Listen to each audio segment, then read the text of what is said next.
चर्चा कर रहे थे प्राणायाम की। प्राणायाम से पहले यदि आप ये जानें कि आपके नेत्र की ज्योति सक्षम बनाने में योगाभ्यास जितना कारगर है, उतना ही भोजन का भी महत्व है। इन दोनों को अपनाकर आप अपने नेत्रों की और अपने शरीर की स्वस्थता को बनाए रख सकते हैं। तो प्राणायाम में हम सबसे पहले बात करेंगे सूर्य भेदी प्राणायाम की, और उससे पहले हम बात करेंगे कुछ शुद्धि क्रियाओं की। जैसे कि हम जानते हैं कि नेत्रों की शुद्धि क्रियाओं में आई वॉश कप का बहुत ही बड़ा योगदान है। आई वॉश कप एक छोटे छोटे से कप होते हैं कटोरी की तरह, उनके अंदर पानी भरकर, स्वच्छ पानी भरकर आप अपनी आँखों को इस तरह से डुबाइए और कुछ देर तक पानी में डुबा कर रखिए। यदि आपके पास आई वॉश कप उपलब्ध नहीं है तो चिंता की कोई बात नहीं है। आप किसी भी तरह की 2 कटोरी ले सकते हैं जिनके किनारे जो है वो तेज़ ना हो, शार्प ना हो, जो आपको लग ना जाए।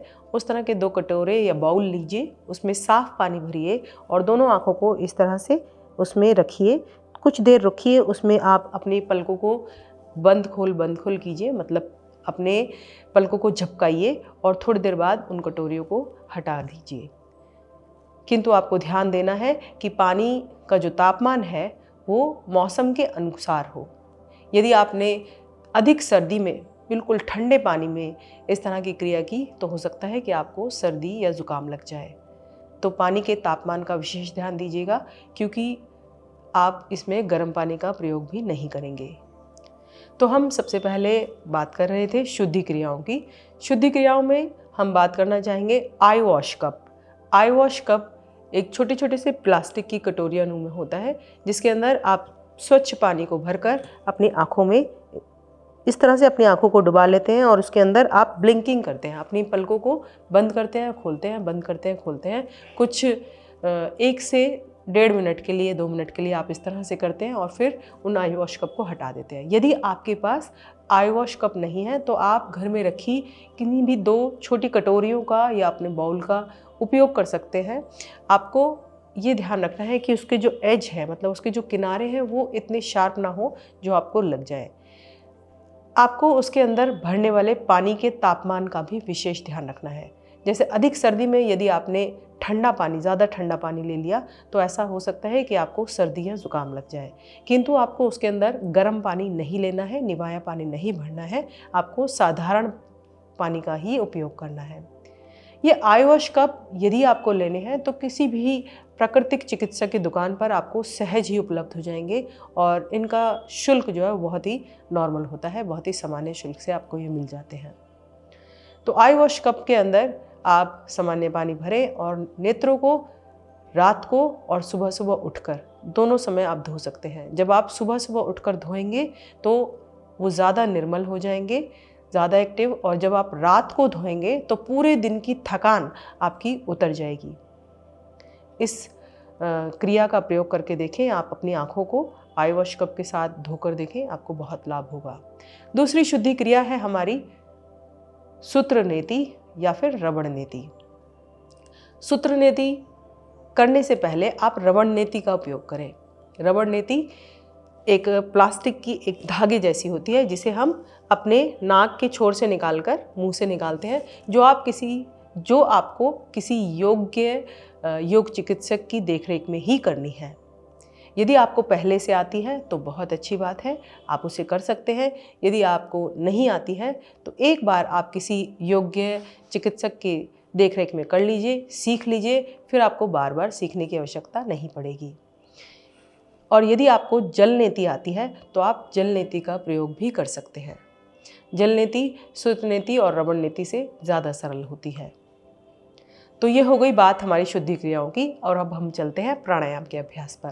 प्राणायाम के अभ्यास के लिए हम सबसे पहले कर रहे हैं सूर्य भेदी प्राणायाम का अभ्यास। सूर्य भेदी प्राणायाम के लिए आप अपने दाएं हाथ से प्राणायाम मुद्रा बना लीजिए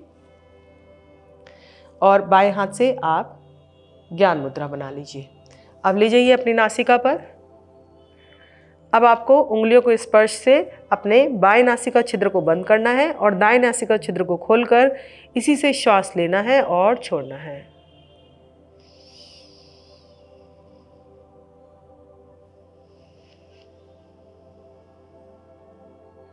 क्या करना है? राइट नोस्ट्रिल से ब्रीथ इन और राइट नोस्ट्रिल से ब्रीथ आउट। बहुत ही सरल तरीके से है ये। चलिए कोई करते हैं। बस उच्च रक्तचाप के रोगियों को यह नहीं करना है, बाकी सभी को कर सकते हैं। दाईं ओर से धीरे धीरे श्वास भर रहे हैं, दाईं ओर से धीरे धीरे श्वास बाहर कर रहे हैं। फिर से दाईं ओर से भरिए,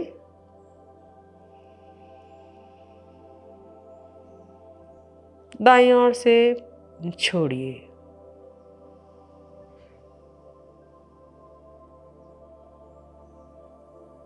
दोहराइए।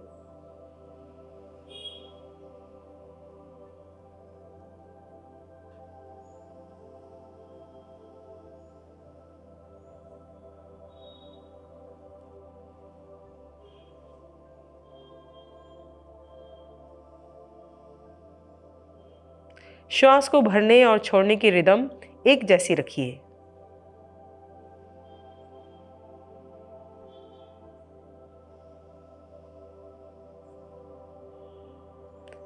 जब श्वास दाईं नासिका से ही बाहर आ रहा हो तो हाथ को नीचे कर शांत बैठें, गहरा सांस भरें और छोड़ें। फिर से श्वास भरें और छोड़ें। दूसरा प्राणायाम है मूर्छा प्राणायाम। मूर्छा प्राणायाम के लिए आपको भ्रामरी प्राणायाम के जैसी मुद्रा बनानी है। कैसे? पहली दोनों उंगलियां पलकों पर रखनी है, दूसरी नासिका पुट पर रखनी है, नासिका के नीचे नहीं, नासिका पुट पर, अर्थात दोनों उंगलियां नाक के दाएं बाएं। तीसरी ठोड़ी पर रखनी है और कान अंगूठों से बंद करने हैं, किंतु उससे पहले आपको श्वास भरना है। श्वास भरकर नासिका को बंद करना है। यथासंभव आपको अपने सामर्थ्य के अनुसार रुकना है और जब आपको लगे कि मेरी स्थिति रुकने की नहीं है भरे हुए श्वास में, तो नाक को खोलना है, श्वास को बाहर करना है। ठीक है, करते हैं। भ्रामरी प्राणायाम के अभ्यास की तरह है, किंतु गुंजन नहीं करना है। कान बंद, पहले श्वास भरिए फिर कान बंद कीजिए। अब नाक बंद कर लीजिए। अब रुकिए।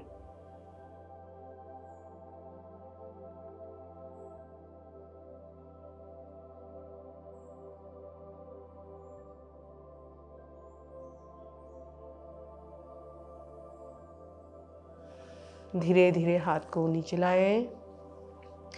हृदय रोगियों और अस्थमा के रोगियों को यह प्राणायाम का अभ्यास नहीं करना है, क्योंकि जब आप श्वास रोकते हैं हृदय रोगियों के लिए यह घातक होता है और अस्थमा के रोगियों के लिए भी यह घातक होता है। तो चलते हैं अगले प्राणायाम पर। अगला प्राणायाम है भ्रामरी प्राणायाम। भ्रामरी प्राणायाम सभी प्रकार के व्यक्ति कर सकते हैं। तो कैसे करना है? दोनों उंगलियां पलकों पर, तीसरी नाक के नीचे, चौथी ठोड़ी पर, कान अंगूठों से बंद। 3 बार अभ्यास करेंगे। श्वास भरिए और भ्रमरी की तरह गुंजन करते हुए श्वास को बाहर निकालना है।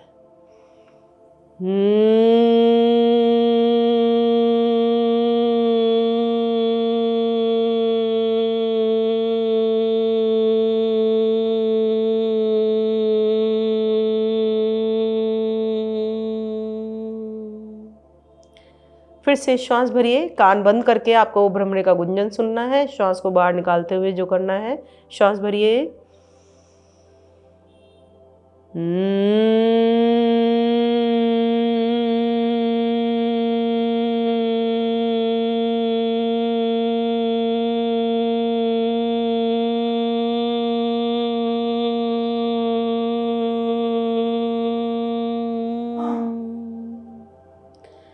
तीसरी बार के लिए फिर से श्वास भरिए।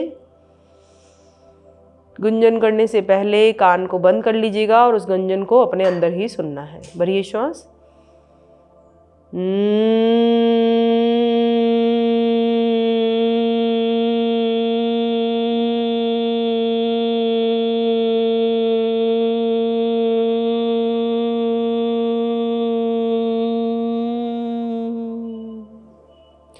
दोनों हाथ धीरे से नीचे। भ्रामरी प्राणायाम के अभ्यास के बाद नेत्रों को तुरंत नहीं खोलना है। गहरा सांस भरें और छोड़ें।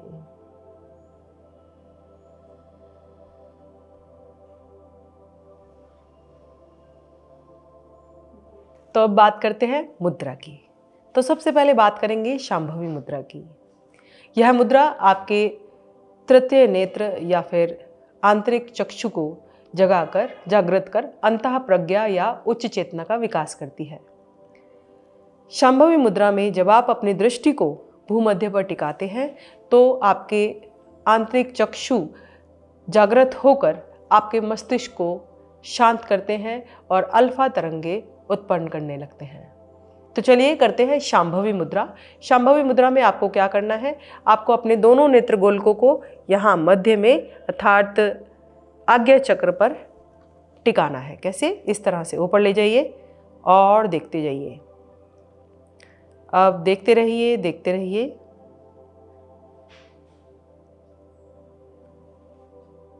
जितनी देर आप देख सकते हैं एक बारी में देखते रहिए। पलकों को आप झपका सकते हैं।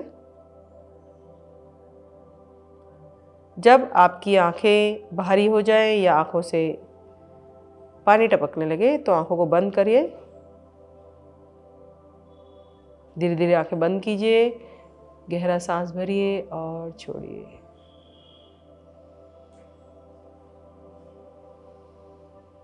फिर से एक बार करेंगे इसी का अभ्यास। शांभवी मुद्रा के लिए नेत्रों को खोलें और भूमध्य पर जहाँ बिंदी या तिलक लगाते हैं आज्ञा चक्र पर दृष्टि को जमाइए। अब देखिए,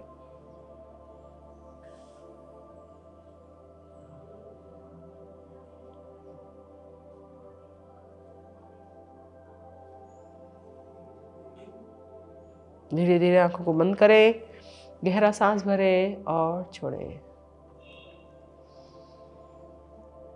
इस मुद्रा से आपके नेत्र रोग तो दूर होते ही हैं, साथ में आपके अंतःप्रज्ञा का विकास भी हो जाता है। शांभवी मुद्रा के बाद हम बात करते हैं अपने हस्त मुद्रा की। हस्त मुद्रा में नेत्र ज्योति मुद्रा। नेत्र ज्योति मुद्रा के लिए आपको क्या करना है, इस तरह से अपने इंडेक्स फिंगर को कोशिश करनी है कि आप यहाँ पर टच करा दें और ये तीनों उंगलियाँ आपकी सीधी रहेंगी। देखिए इस तरीके से आपको दोनों हाथों से इसी तरह से और दोनों हाथों को रखना है अपने घुटनों पर। अब गहरा सांस भरिए और छोड़िए। फिर से श्वास भरिए और छोड़िए। नेत्र ज्योति मुद्रा यह आपको सुबह और शाम दोनों समय करनी है। सुबह में 10 मिनट और शाम को 10 मिनट। जब प्रत्येक दिन आप इस मुद्रा का अभ्यास पूरी श्रद्धा और विश्वास के साथ करेंगे तो आपको अपने समस्त नेत्र रोगों से छुटकारा मिलेगा। इसके बाद हम एक और क्रिया की बात करते हैं जिसका नाम है पामिंग। पामिंग जब हम प्रारंभ में अपनी प्रार्थना को समाप्त कर दोनों हाथों को रगड़ते हैं और अपने चेहरे पर उसकी ऊर्जा को लगाते हैं, उसे ही हम पामिंग कहते हैं। कैसे? अपने दोनों हाथों को इस तरह से जोर से रगड़िए, खूब ताकत लगाकर अच्छे से रगड़िए आपस में। इस तरह से अपने हाथों को रगड़िए अच्छे से, खूब तेजी से रगड़िए, ताकत लगाकर रगड़िए। और अब इस तरह से अपने चेहरे पर रखिए कि आपकी आंखें इसमें खुल जाएं और जो गर्माहट है वो अपनी आंखों के अंदर जाने दीजिए। आंखों के अंदर जाने दीजिए। जो ये आवेशित ऊर्जा आप उत्पन्न करते हैं वो जब आंखों के अंदर जाती है तो आपकी मांसपेशियां, आंखों की मांसपेशियां शिथिल हो जाती हैं। तो बहुत ही सरल क्रियाएं हैं जैसे आयवश, कप्स, शांभवी मुद्रा, नेत्र ज्योति मुद्रा और पामिंग। इनके द्वारा भी आप अपने नेत्र रोगों को समाप्त कर सकते हैं तथा अपने नेत्रों को स्वस्थ बना सकते हैं।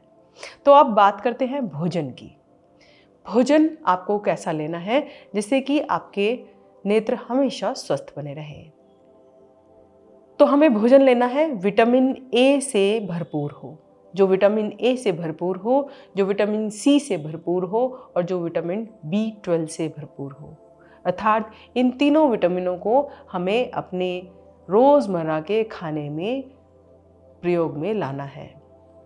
विटामिन ए आप जानते हैं हमें दूध, दही, पनीर में मिलता है। विटामिन सी हमें खट्टे फलों में प्रचुर मात्रा में मिलता है, नींबू, आंवला, अमरूद, संतरा इत्यादि। और विटामिन बी हमें B12 हमें पीले फलों में मिलता है। तो आप ध्यान रखें कि इनको आप रोज़मर्रा की ज़िंदगी के भोजन में ज़रूर अपनाएं। इसके साथ आपको गाजर, सेब, चुकंदर, दूध इत्यादि प्रत्येक दिन ज़रूर लेना है। जब आप अपनी दिनचर्या में प्रत्येक दिन योग अभ्यास करेंगे और भोजन पर विशेष ध्यान रखेंगे तो आप इस तरह की समस्याओं से जल्दी ही उबर जाएंगे। अब बात करते हैं अपने घरेलू नुस्खे की। घरेलू नुस्खे के लिए बहुत ही सरल उपाय है कि जब आप सुबह सुबह उठें तो आप अपने इंडेक्स फिंगर से अपने मुंह के अंदर जो लार होती है उसे अपनी आँखों के अंदर काजल की तरह लगाएं। यह बहुत ही उपयोगी नुस्खा है। अब आप इस बात की चिंता ना करें कि यदि हमारे मुंह के अंदर कोई मिर्च मसाला हुआ और हमारी आँख में लग गया तो इससे आप एक और अच्छी आदत अपनाएंगे कि रात को आप ज़रूर कुल्ला करके सोएंगे। अपने मुंह को अच्छे से धोकर सोने से आपके दांत भी स्वस्थ रहेंगे, आपके मुंह से किसी प्रकार की बदबू भी नहीं आएगी और जो सुबह उठकर आप जो लार अर्थात थूक अपने आँखों में लगाएंगे वह बहुत ही ज़्यादा उपयोगी होगा आपकी नेत्र की ज्योति बढ़ाने के लिए। तो आशा करते हैं इन उपायों के साथ अपने नेत्रों को आप ज़रूर स्वस्थ बनाएंगे। तो चलते हैं अपने आज के सुविचार पर। योग एक ऐसा प्रकाश है जिसे एक बार जला दिया जाए तो उसकी लौ कभी कम नहीं होती। जितना आप अभ्यास करते जाएंगे उसकी लौ उतनी ही उज्जवल होती जाएगी। नमस्कार, मिलेंगे अगली श्रृंखला में।